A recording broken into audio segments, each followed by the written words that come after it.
Yeah. Eventually, as we go poetic, what he's going to do, he's going to spit, he's going to slam, and we're going to judge him. Yeah. Don't you have to go to I'm a little tired too. So. We're going to judge him. We'll judge him. And then you all are going to see, he's going to say the scores, and then you all can either do the judges or the judges. But don't be a poet. Don't be a poet. Only be judges. All right, but I go out by A.R. Boone, and this poem is entitled Death of an Anemic Angel. Your mere musings of fabricated life, wrapped loosely around swollen existence, floating in phases, as if phases were minutes upon God's clock, or God was the clock I indulged in, watching syringes as mid-hands wave back and forth. With silence to fill the gaps in each seemingly distant interval, these spaces were parched.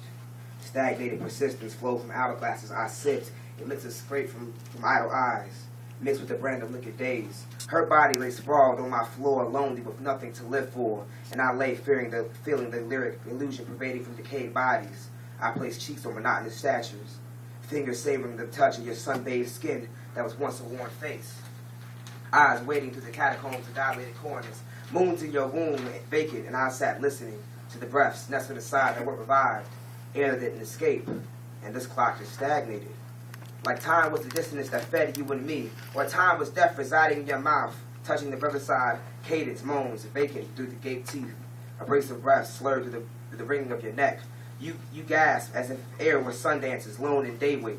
Laying, watching the sun pass its mass to the moon, it was late, and light only slipped through the chipped knife that cut the tension we once spoke, trying to rid sound minds through white pills, and your body lay on my floor, lonely, mangled, with nothing to live for.